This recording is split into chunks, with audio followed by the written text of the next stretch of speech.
kati gikunukiriza emyezi ebiri nga abasawo b'ebisolo bagaddewo obutale bw'ebisolo n'amabaagiro mu kibuga Mbalala okwewala okubaaga okutunda n'okugaba amata ennyama omuzigo amaliba n'obusa bw'ente oluvannyuma lw'obulwadde bwa Kalusu okubalukawo mu kitundu kino. Dr. Moses Amanyire akulira abasawo b'ebisolo mu Mbalala agamba nti basalawo okunnyikiza Kalantiini ono okwewala okugootaanya ebyenfuna by'abalunzi wano mu ggwanga n'akatale kaffe mu mawanga agatuliraanye. Waliwo ekiragiro kyatondebwawo Parliament ekituyita Animal Disease Act Cap 38 ekitulagira nti obulwadde obufaanana bwe butyo n'obulala si Kalusu yokka naye endwadde ezo ezefaananiza bwezi ezibeera mu kika ekyo ekiragiro ekyo kitugamba tulina okuggalawo ebintu byaffe tebiyinza kugenda ku katale k'ensi yonna.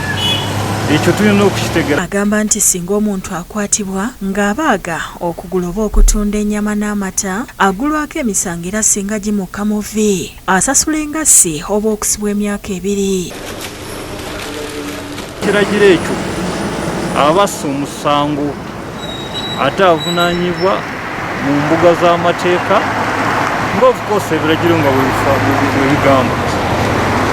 Oyinza okufayiningwa, oyinza kusibwa okusinziira magnitude y'ekyokoze. Ekiseera kino bw'otuuka mu Lufula esinga obunene esangibwa mu Ruti kufuluza ezikwaniriza nga ne kalooli ezaabuutikiranga ekifo kino zaayuyanga bba ababaazi bagamba enjala ebula kubatta. Abantu biitu tubina ekyokulya ekintu ekigarukaaho twine za looni z'omu mabanka bwanyuma y'okumara kutuyaha aha mirimo tuyine ekitwaganyizira okushashura za looni.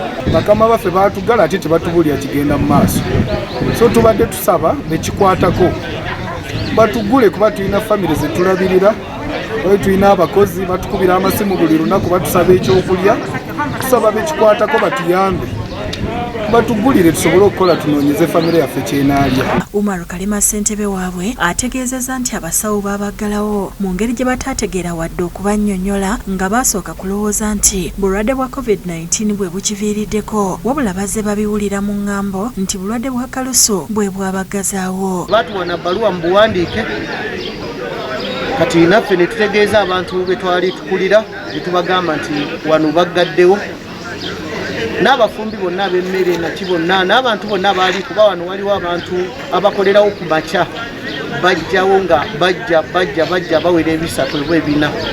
Dr. Amanyire ategeezezza nti bali mu kaweefube w'okugema ebisolo byonna kye basuubira nti kyakukendeeza okusaasaanya kwa Kalusu n'asaba abakinjaagi n'abasuubuzi okugumiikiriza.